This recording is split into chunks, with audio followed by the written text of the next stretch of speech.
key it's in. Oh, You did okay last night. Yeah, you did last night.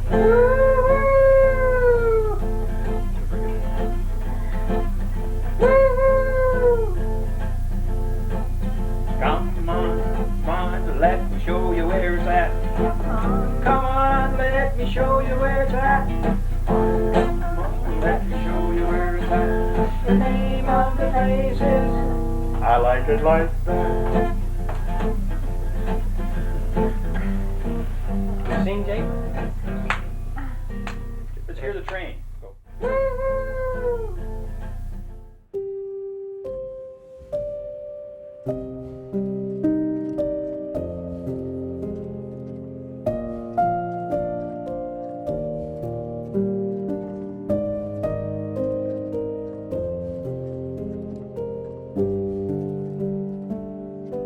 So I just wanted to tell you a few stories about John that I remember.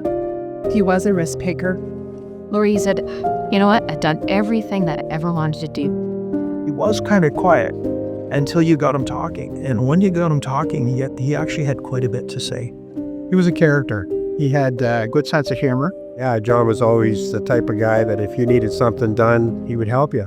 As good time as he was having out in the woods there, he always wanted to make sure we were having just as good a time. He was such a significant part of me. I can still hear the sounds of him whistling a tune while he worked, and his laughter.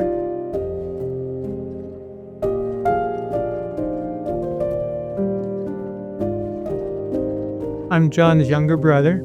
He went first and paved the way for most of my life. He was a hard worker.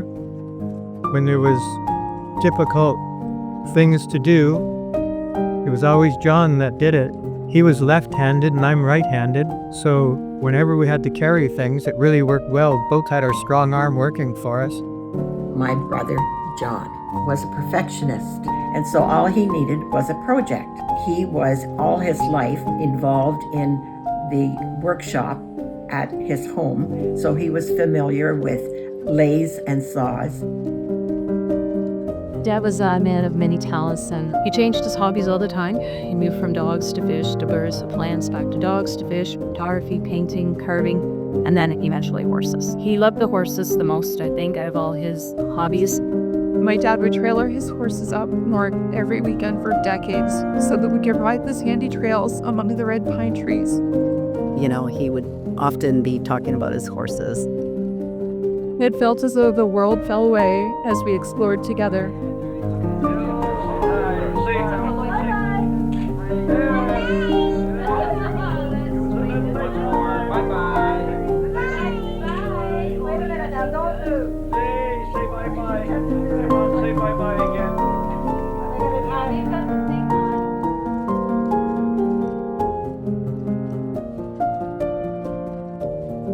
We added ATV adventures between time spent with the horses. The wilderness was something that both of us enjoyed doing. We did a lot of ATV riding in Volter Township. We had such a good time, and I saw parts of the country that I probably wouldn't have ever seen had it not been my relationship with John. And I'll always remember him in that way. And there's some just great memories there. We have a lot of fantastic memories. A lot of it to do with adventure, exploring the woods, and sharing his experience of love of the outdoors. And we were working with the ATVs into the mountains and had a great time. There was a dried up beaver meadow that was one of his favorite places to lead us to. And he knew that I liked to play around on the four-wheeler and have a good time. So he would say, "Oh, all right," he'd stop there and get off his bike and watch. He'd say, "Okay, you go ahead and play around in the mud. When you get yourself good and stuck, I'll pull you out." And he did. And it wouldn't take long for me to get the machine so buried that it'd take us a half hour or more to get it out. And sometimes we even had to tie two machines together to get it out. But it was a great time. We really, really enjoyed it. And we spent countless hours in the bush. He loved to be out in the bush. For many years, we did that spring, summer, and fall up at his farm in Powassan there. He was at peace on his farm. He loved looking out over the land he had cleared and the pond he created. And he was fortunate to realize his dream of living full-time on the property in his retirement. I believe that those were his best years to enjoy all the things that he had worked so hard to accomplish. She'll be coming around the mountain when she comes. She'll be coming around the mountain. She'll be coming around the mountain. She'll be coming around the mountain when she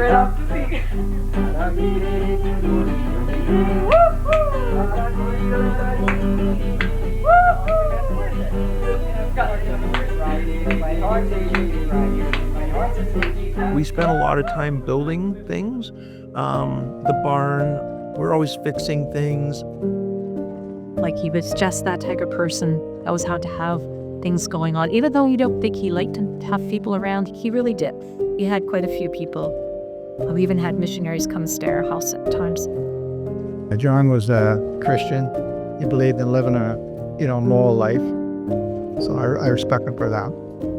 I learned so much from John about his beliefs in God and Christ. Church work that really gave him satisfaction in life.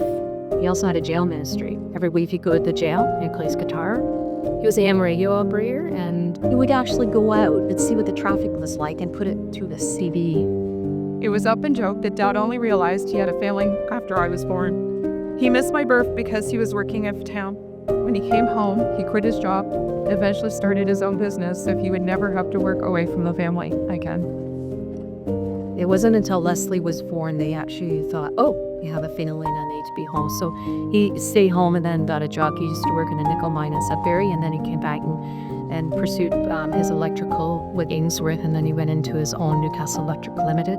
And became the first businessman in our family, establishing Newcastle Electric. And on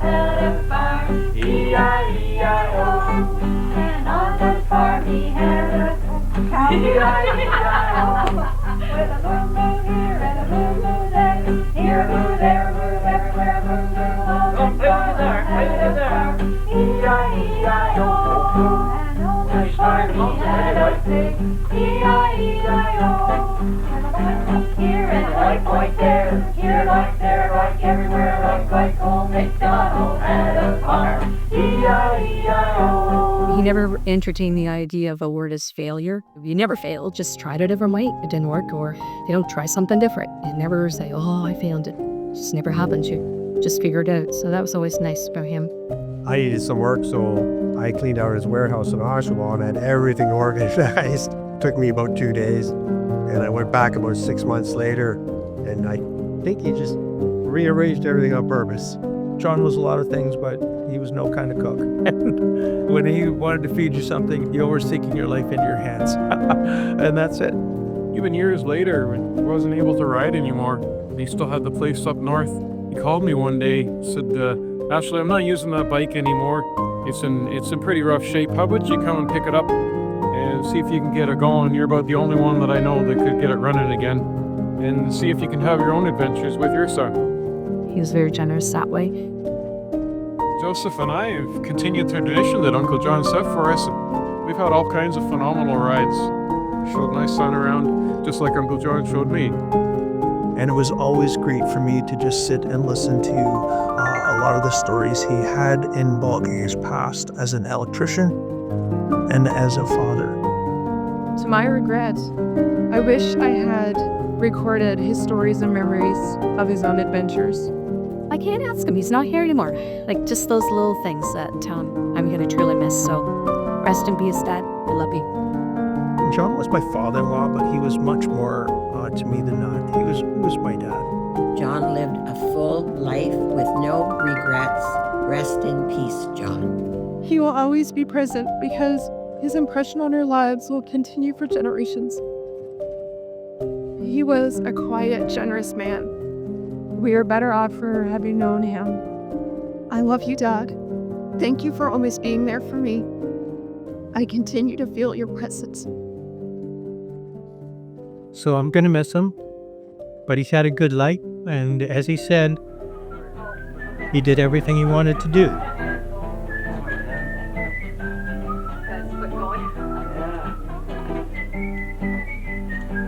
Tom Jake.